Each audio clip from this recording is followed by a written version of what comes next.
नमस्कार। आप देख रहे हैं क्यूवाइब और मैं हूं प्रवीण झा। कल बंगाल में दूसरे चरण का चुनाव होना है, यानी मतदान है। और उससे ठीक पहले जब ये कार्यक्रम मैं रिकॉर्ड कर रहा हूं, उसी वक्त एक बहुत बड़ी खबर आ रही है। और खबर क्या है कि जिस अजय पाल शर्मा को लेकर ममता बनर्जी जो है वो कोलकाता हाईकोर्ट का रुख कर चुकी थी, और अजय पाल शर्मा को हटाने के लिए कह रही थी कि इनको यहां से हटाया जाए क्योंकि ये डरा धमका रहे हैं। मामला उल्टा हो गया। अजय पाल शर्मा और जहांगीर मामले में चुनाव आयोग ने वहां के वीडियो संतोष हाजरा को ही सस्पेंड कर दिया। हाजरा पे आरोप ये लगा कि वो वहां पर जो अजय पाल शर्मा गए थे उनको वो सही से वहां पर जो भी उनको मदद करनी चाहिए थी वो मदद नहीं कर रहे थे, यानी कि चुनावी कार्य को करने में उनकी भूमिका सही नहीं थी, और इसीलिए चुनाव आयोग ने उनको सस्पेंड कर दिया। ये सुनने में बहुत ही आसान सा लगता है कि ठीक है, कोई बात नहीं, सस्पेंड हो गया है, हो जाएगा ठीक।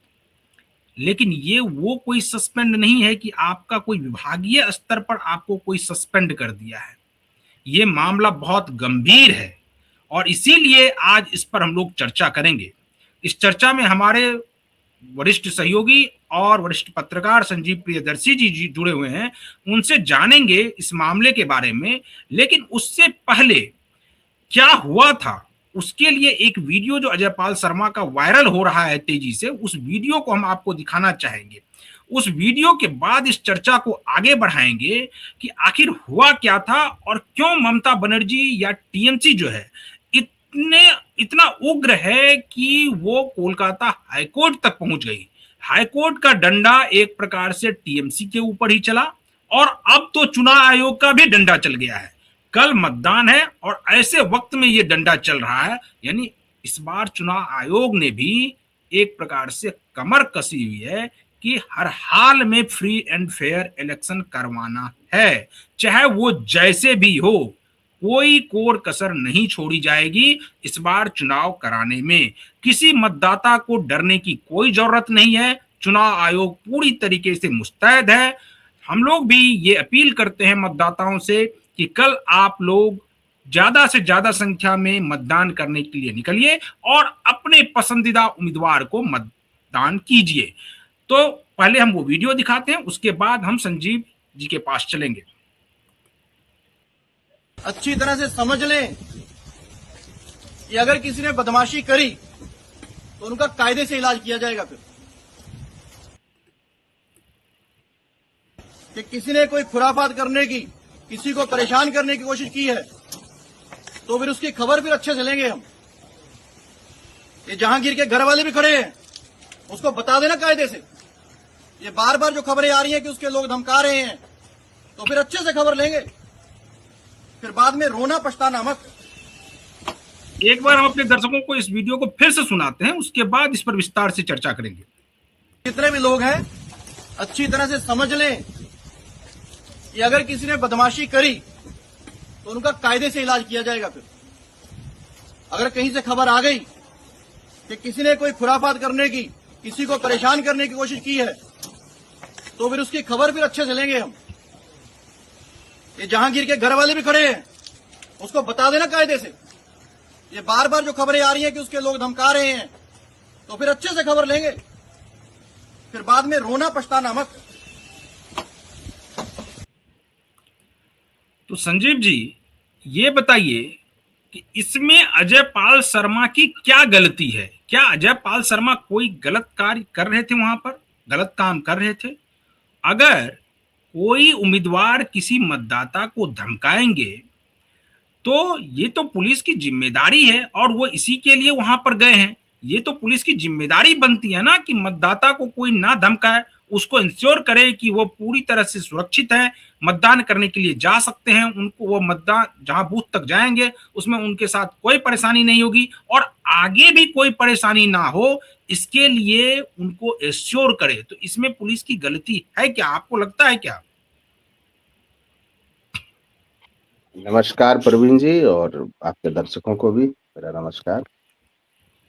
देखिए, कायदे से तो ऐसा ही होना चाहिए कि कोई भी असामाजिक तत्व है तो चुनाव से पहले उस पर कार्रवाई होती है। हर राज्य में कार्रवाई होती है। हथियार, लाइसेंसी हथियार तक माल खाने में रखवा लिया जाता है और पूरी बिल्कुल। मॉनिटरिंग होती है। छोटे से छोटे अपराधी को भी जेल के अंदर डाला जाता है, तब जाके चुनाव हो। और ये हर राज्य में हो। दरअसल क्या है कि टीएमसी के नेताओं को इसकी आदत नहीं। उनको आदत थी कि वो अपने हिसाब से अपने विरोधियों को डराएं, धमकाएं, अपने हिसाब से मैनिपुलेट करें। अब वो मैनिपुलेट नहीं कर पा रहे तो उसकी बेचैनी साफ नजर आती है। मैं ये कहना चाहता हूं कि अजय पाल शर्मा जी को लेकर जो कोर्ट गई ममता बनर्जी की पार्टी, अब ये बताइए कि मान लीजिए अजय पाल शर्मा ऑब्जर्वर हैं तो पूरे पश्चिम बंगाल में तो ऑब्जर्वर नहीं है, मतलब छोटे से हिस्से में ऑब्जर्वर है, कुछ सीमित इलाकों में ऑब्जर्वर है, तो क्या वो पूरे पश्चिम बंगाल के चुनावी नतीजों को प्रभावित कर देंगे? हाँ, यही समझ में नहीं आया कि मान लीजिए उनको हटा ही दिया जाता तो क्या हो जाता उससे। अब तो कल चुनाव ही है। दक्षिण 24 परगना के वो ऑब्जर्वर नियुक्त किए गए, दक्षिण साउथ 24 परगना। तो हो सकता है कि उनके दिमाग में हो कि वो साउथ 24 परगना के सीटों पर प्रभाव डाल सकते हैं। एक तो ये, दूसरी बात, कहीं टीएमसी के नेताओं को ऐसा तो नहीं लग गया है कि पहले चरण में वो बुरी तरह से लूज कर गए, तो दूसरे चरण की एक एक सीट उनके लिए जीने और मरने का सवाल बन गई। मैं देख रहा हूं कि साउथ 24 परगना मुझे लगता है सीटें अच्छी खासी होगी, और मैं इसी चर्चा के दौरान बताऊंगा कि साउथ 24 परगना जो जिला है उसमें कितनी सीटें हैं, उससे पता चल जाएगा कि क्यों टीएमसी के लोग बेचैन हैं। और तुरंत आप सोचिए कि हाई कोर्ट वो तुरंत जा रहे हैं, हाई कोर्ट तुरंत जा रहे हैं, तो आखिर क्या ऐसी बेचैनी है? साउथ 24 परगना में अच्छी खासी सीटें हैं, 31 सीटें हैं, 31, 31। गोसाबा, बसंती, कुलटाली, ऐसी कई, काकद्वीप, सागर, कुलपीर, राय दिघी, ऐसी बहुत सारी सीटें हैं उसमें। हाँ, मामला यह है, ये नहीं है कि अजय पाल शर्मा को हटाया जाए। मामला ये है कि 31 सीटें जो है वो बहुत महत्वपूर्ण है, क्योंकि जिस प्रकार से उनके ही नेता का बयान, उनके ही उम्मीदवार का बयान आया था पहले फेज के मतदान के बाद कि पहले चरण में अगर 15 से 20 सीट भी टीएमसी जीत जाती है तो बड़ी बात होगी। तो ऐसे में ये 31 सीट इसलिए महत्वपूर्ण है कि अगर इतनी भी सीटें भारतीय जनता पार्टी जीतने में कामयाब हो जाती है, मैं ये नहीं कह रहा हूं कि सब की सब, मैं ये कह रहा हूं कि संख्या में अगर उतनी भी सीटें भारतीय जनता पार्टी जीतने में कामयाब हो जाती है तो हो ना हो भारतीय जनता पार्टी की सरकार बन जाए। इसीलिए ममता बनर्जी एक एक सीट पर इस बार दांव लगा रही है कि चाहे उस सीट को जीतने के लिए या उसको बचाने के लिए जो भी जोर आजमाइश उनको करना पड़े वो कर रही हैं। इसी के लिए अजय पाल शर्मा के इसमें भी वो तुरंत हाईकोर्ट मूव करती हैं। क्या संजीव जी आपको लगता है कि ममता बनर्जी ये मान चुकी हैं कि पहले चरण में जो है वो टीएमसी पिछड़ गई है? हाँ, पहले चरण में टीएमसी पिछड़ गई है निश्चित रूप से।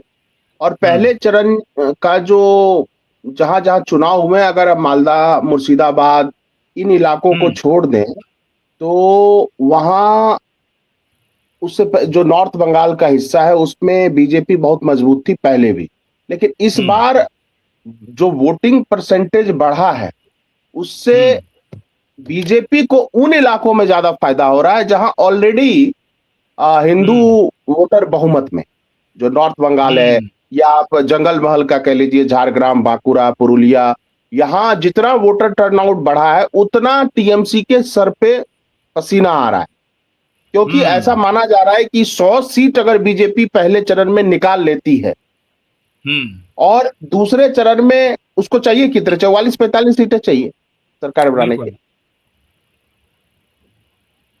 और अगर एक बार टीएमसी जादुई आंकड़े से पीछे छूट गई तो फिर टीएमसी को सत्ता में बने रहना मुश्किल होगा, ये खतरा है उनको। या बीजेपी अगर जादुई आंकड़े के बहुत करीब चली गई, 130 तक चली गई, तो 5-6 महीने में फिर ममता बनर्जी सरकार पलट सकती है। ये ममता बनर्जी और उसका संजीव जी एक बेहतरीन उदाहरण, और उसके लिए हालांकि वो अभी हुआ नहीं है, लेकिन उसका उदाहरण आप देखिए पंजाब में, जहां पर भारतीय जनता पार्टी कुछ भी नहीं है, वहां पर पूरी की पूरी आम आदमी पार्टी ही ना कहीं टूटकर आ जाए भारतीय जनता पार्टी में, और वहां पर भारतीय जनता पार्टी की सरकार बन जाए। जहां कुछ नहीं है वहां तो यह स्थिति उत्पन्न हो रही है।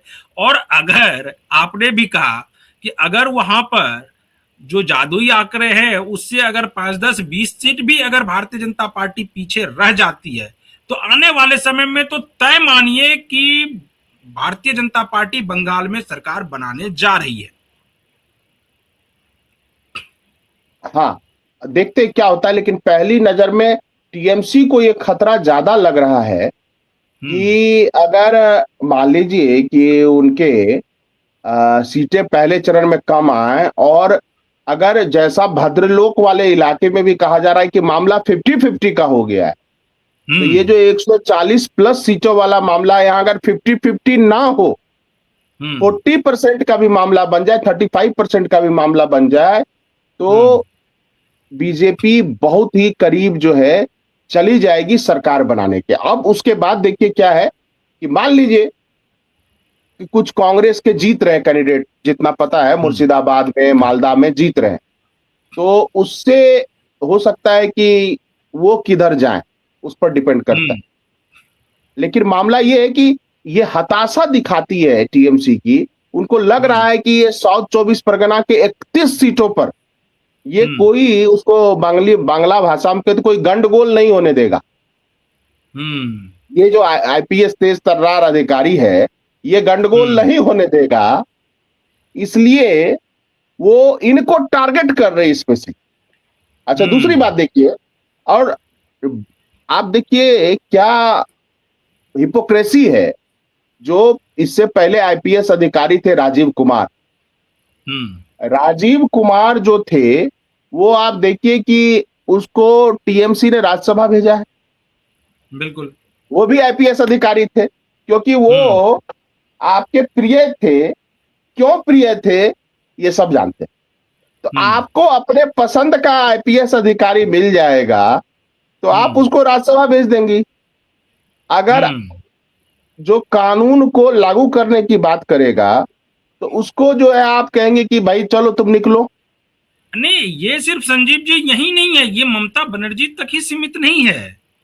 इसको एक खास वर्ग है, वो मीडिया में भी वो वर्ग है जो इसको इस रूप में प्रचारित कर रही है कि ये तो योगी के पुलिस है, और योगी के पुलिस वहां जाकर के देखिए किस प्रकार से मतदाताओं को या जो उम्मीदवार हैं उनको किस प्रकार से धमका रहे हैं। और ये जो है एक प्रकार से यहाँ पर चुनाव आयोग जो है वो बीजेपी ही है, चुनाव आयोग, और चुनाव आयोग ही है बीजेपी। इस प्रकार से प्रोपेगेंडा करने में लगे हुए हैं। सबसे पहले बहुत सारे ऐसे पत्रकार हैं जिनको अपना संविधान कैसे काम करता है उसका बेसिक नॉलेज भी नहीं है। जो आईएएस और आईपीएस और आईएफएस फॉरेस्ट सर्विस वाला,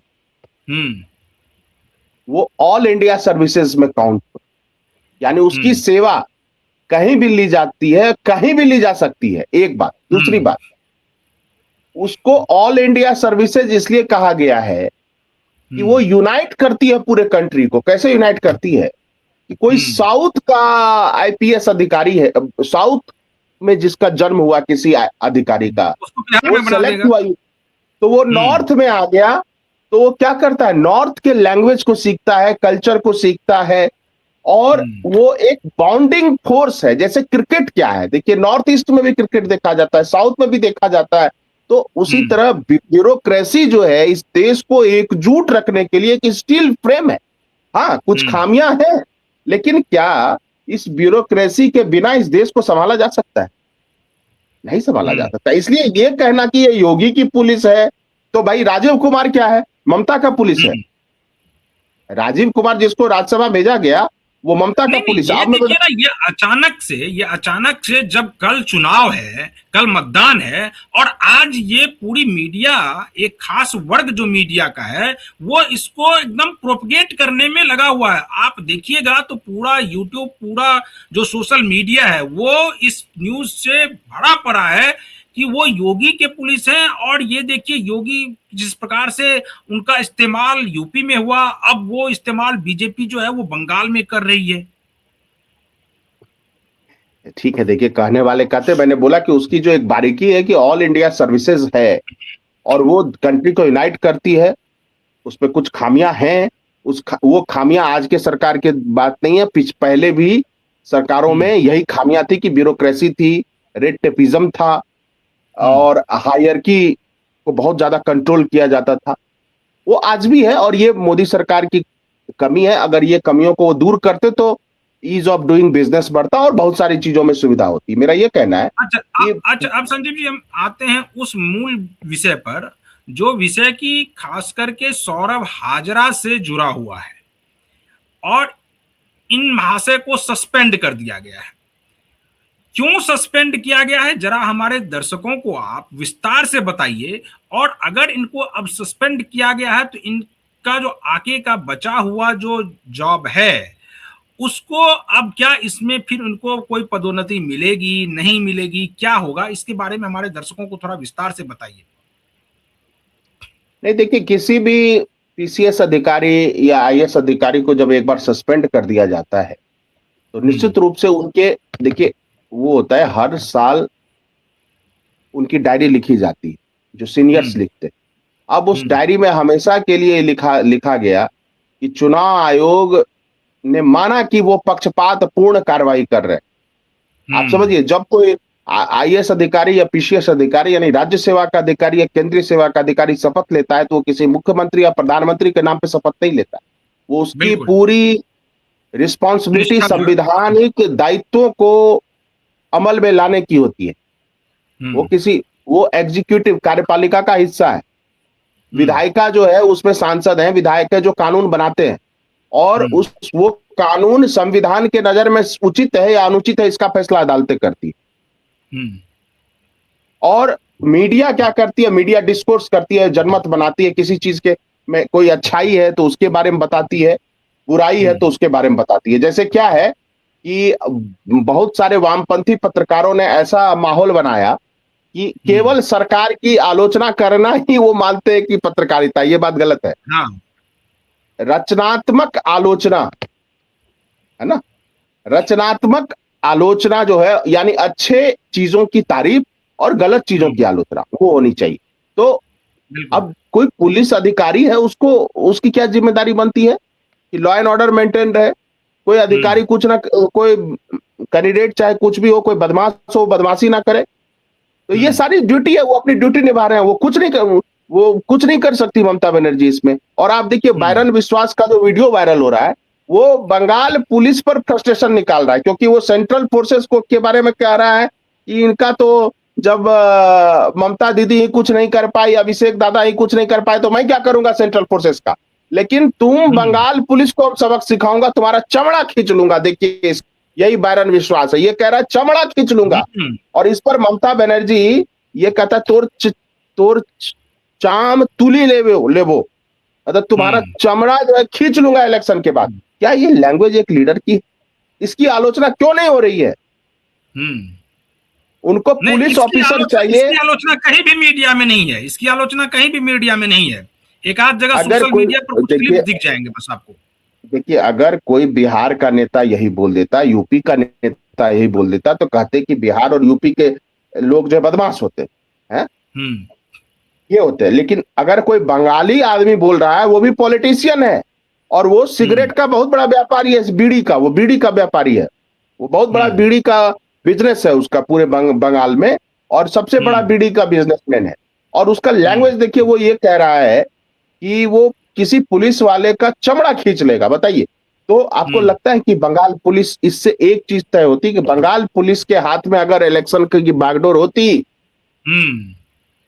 तो ये चुनाव सही तरीके से संपन्न नहीं होता। यानी कि ये चीज, ये मैसेज है इसका। सौरभ हाजरा वाले प्रकरण पर थोड़ा सा बता दीजिए कि इनको जो अब सस्पेंड कर दिया गया है, इनको एक तो क्यों सस्पेंड कर दिया गया? देखिए, होता क्या है कि अब अजय पाल शर्मा जी का रिपोर्ट होगा, पहली बात, क्योंकि सीनियर ऑफिसर जो है रिपोर्ट करने का अधिकारी होता है अपने जूनियर्स के बारे में, और ये प्राइवेट सेक्टर में भी होता है, कॉर्पोरेट कल्चर में भी होता है, हर जगह होता है कि सीनियर्स जो है वो क्रेडेंशियल्स भरते हैं। तो अजय पाल शर्मा जी ने जरूर किसी सीनियर को रिपोर्ट किया होगा कि हाजरा साहब जो हैं वो अपनी जिम्मेदारियों का सही से निर्वहन नहीं कर रहे, पक्षपातपूर्ण कार्रवाई कर रहे, और इसी रिपोर्ट पर जो है चुनाव आयोग ने इसलिए ये एक्शन लिया ताकि कल आज रात तक सारे वहां के बंगाल के सेवा के में लगे अधिकारियों को ये पता चल जाए कि वो अगर लापरवाही करेंगे तो उनको कीमत चुकानी पड़ेगी। ये मैसेज देना है, इसको मैसेज देना ही कहते हैं कि एक मैसेजिंग हो गई कि अगर आप संवैधानिक दायित्वों का निर्वहन सही तरीके से नहीं करेंगे तो कार्रवाई हो सकती नहीं। आखिर इससे इतना फ्रस्ट्रेट क्यों दिख रही है ममता बनर्जी? क्योंकि देखिए कि एसआईआर के मुद्दे पर हो चाहे ये वाला मुद्दा हो, दोनों मुद्दे पर वो एक बार सुप्रीम कोर्ट पहुंच जाती हैं, एक बार हाई कोर्ट पहुंच जाती है, इससे पहले भी हाई कोर्ट पहुंच गई थी। तो ये सब जो पूरा प्रकरण हो रहा है, इसमें आखिर ममता बनर्जी को क्या ये आभास हो चुका है कि अब इस बार उनकी सत्ता में वापसी नहीं हो रही है? नहीं, देखिए, मैं ये नहीं कह रहा हूं, ये तो 4 तारीख को पता चलेगा, इसलिए मैं ऐसा कह रहा हूं क्योंकि बंगाल में 100 में 80 90 93% वोटिंग हुई है। 93 में से 80 आदमी कुछ बोल ही नहीं रहा है, तो कौन सी सर्वे एजेंसी पता लगा लेगी कि इलेक्शन उसने किसको वोट दिया? दीदियों भालो, दादो भालो। उसके लिए तो संजीव जी कल शाम 6:30 बजे के बाद जब एग्जिट पोल आने लगेंगे, उसके बाद ये पता चलेगा कि देखिएगा कि यहां भी मीडिया 2 धड़ों में बट गया है, प्रो बीजेपी और एंटी बीजेपी। तो जो अभी वो मीडिया है वो एक तो ममता बनर्जी को जीत दिखाएगी, दूसरी जो है वो भारतीय जनता पार्टी को जीत दिखाएगी।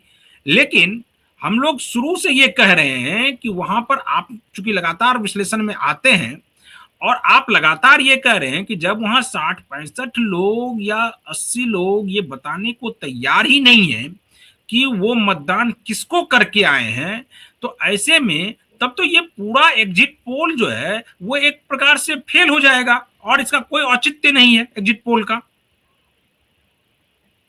देखिए, एग्जिट पोल के बहुत सारे तौर तरीके होते हैं। अब किस हिसाब से वहां सैंपल लिया गया, जैसे मैं बताऊं आपको कि एग्जिट पोल बहुत जगह फेल हो रहे हैं, बहुत लगातार फेल हो रहे हैं। उसके पीछे क्या है कि एग्जिट पोल तो करना है लेकिन बजट बहुत कम रखते हैं, सैंपल साइज बहुत छोटा होता है। फिर पॉलिटिकल कल्चर जो वोटर्स का है, जो पॉलिटिकल साइंस में स्पेशल एक बुक है, वो पढ़ना पड़ता है पॉलिटिकल साइंस के स्टूडेंट्स को, कि पॉलिटिकल कल्चर। अब बंगाल के लोगों का पॉलिटिकल कल्चर क्या है, जैसे मान लो कोलकाता के लोग किस आधार पे वोट देते, या वो किस हिसाब से, अब वहां तो इस हिसाब से कास्ट के आधार पे वोट नहीं पड़ता है बंगाल में, तो वहां किस आधार पर वोट पड़ता है उस पर रिसर्च होता है, उस हिसाब से आपको सैंपल चुने होते हैं। आप पता चला आप कोलकाता में गए, टीएमसी ऑफिस के बाहर गए या बीजेपी ऑफिस के बाहर गए, 50 लोगों से पूछ लिया, वो आपका सैंपल हो गया, तो आपका सर्वे कभी सही नहीं होगा। सैंपल साइज बड़ा होना चाहिए और कम से कम जो है पूरे जो वोटर पॉपुलेशन है, जो वोट देने वाले लोग हैं, उसका 2% 3% तो करो।